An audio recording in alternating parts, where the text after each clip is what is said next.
What's good with y'all today, man? It's Magwell TV, and we back again with part 2. Don't forget to like and subscribe.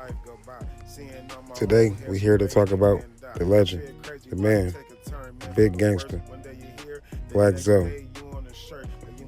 Real name, loveliveZo, Dwayne Jackson. Every neighborhood got that one person everybody knew. Somebody can just walk through the city and people would stop and show love to. For my family, that was Zoe. He wasn't just a name in Richmond. He was a son, a brother, an uncle, and somebody people love and still talk about to this day. This isn't about glorifying the streets. This was about remembering the name and the people behind the name and how one life can leave a mark on so many others. When Zoe came up, it was a different era in Richmond. Richmond was changing, and the streets shaped a lot of young men, like many others. He faced hard times and choices, but to us, he was family before anything else. Everybody got memories of Zoe, laughing, giving game, looking out, and beating people up. Just remember that side of him. That's all I want you to remember. He stayed all over the Bay, for real, from Hayward to Oakland to Richmond to Vallejo. The farthest back that I remember is Vallejo. So that's where I'm going to start my story at. That's where I'm going to go from. That's what shit I remember. So had a crew, but really it was family. Shit, family of hustlers. For real. You had Twine, my brother's brother, and you had Murder. Shit, best friend, damn near like brother. They met each other when they were staying back in San Leandro. Shit, it was cool ever since then. Staying in Vallejo, it had to be like 15, 16. Shit, 'cause I was hella young. That was back when he met Shiloh. She stayed on the corner of Benicia Road, and we stayed on Sperry Street. That was like really in the hood. There was a lot going on from over there.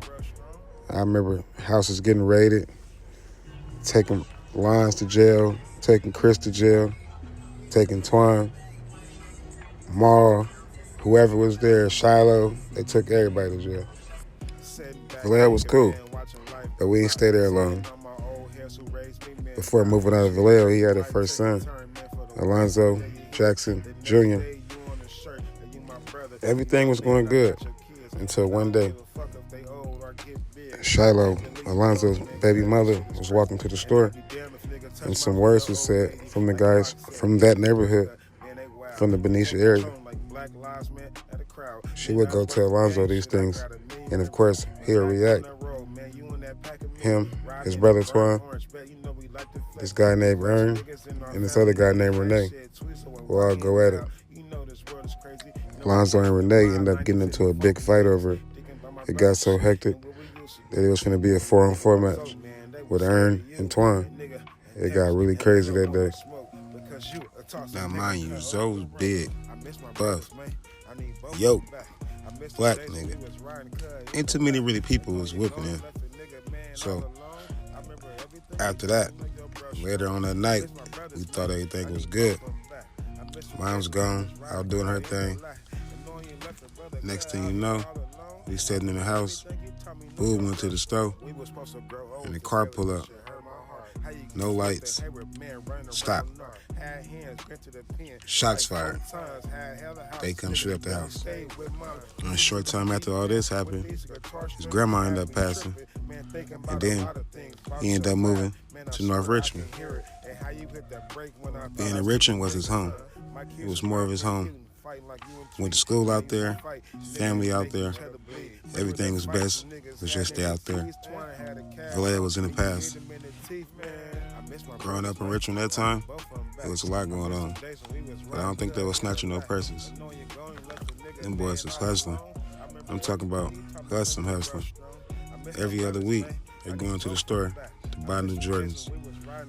Growing up in the rich, he had a lot of friends. And a lot of little niggas running behind him. They loved him. They all looked up to him. Everybody knew loveliveZo. Hanging out on 5th Street with his friends, late night. He got his first house on Truman Street, next door to his mom's house. Zo hustled in North for as long as he can, as long as he wanted to. But his friend Murder told him about a spot in Hayward that he can get way more money at. Zo and Murder used to hustle at a spot in Hayward, down the street from Earl House. Juju died.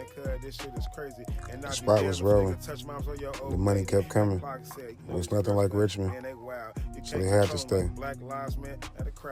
One day, Zo, Murder, Twine, they all was out on the block. This guy pulled up. They never knew. They told him not to do it, but Zo still do it, because, he was about his money. He ended up serving a decoy. He ended up going down for some time.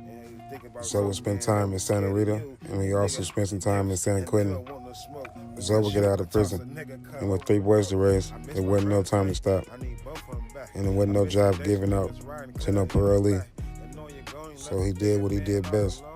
Went right back to Hayward. After getting out, Zo would stay at extensive places. That house and the townhouses before getting his own spot in East Oakland. Zo was a purified hustler.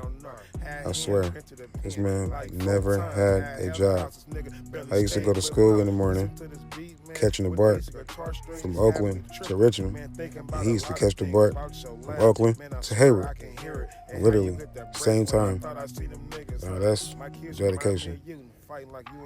Now Zo had been going to Hayward for a past time now. And on the strength of that, he would take people from Richmond to Hayward to go hustle with him. He introduced a lot of guys from North to the Hayward life, to the Hayward lifestyle, to that fast pace, to the money that was out there. Guys like Wendell, Pop, Peeper, Bucho, Blake, the list goes on. Many of those guys from that era for sure was going to Hayward. But that was his downfall. Line would be too cool and end up bringing too many people to Hayward. And in the midst of this, Murder would end up telling him, you got to stop bringing people out here. It wasn't nothing like that. It was just too much. Zo would end up bringing a guy out there from Crescent Park. His name was P. He looked up to him. He thought he was his big brother because he showed him everything. But one day, everything changed. P would end up serving one of Zo's nights. And Zo didn't like that. So he roughed him up a little, slapped him around, and made him feel like a woman. Zo not knowing how he really feel, that would be his downfall. The guy would wait till nightfall to catch Zo off guard, when he would know. Although neighbors called 911 to report shots fired, a longtime resident of the neighborhood was the only witness to the crime. He was walking from the South Hayward bar station. He was about 15 feet from behind Crystal and Alonzo. All apparent, he heard a loud noise and saw a flash. At first, he said he thought somebody threw a cherry bomb out the bushes. Then he saw the victims laying on the ground and a silhouette of 2 people running from the bush with a gun. Zo lost his life that night, and unfortunately, a young lady did too, by the name Crystal Apiece. Zo loved everybody. This hit home. I remember when the police came to knock on the door. We was in Richmond. They knocked on the door and they said, Hayward police. I knew something was wrong. Zo was just 24. He was survived by his wife, Charlotte Jackson, and his 3 boys.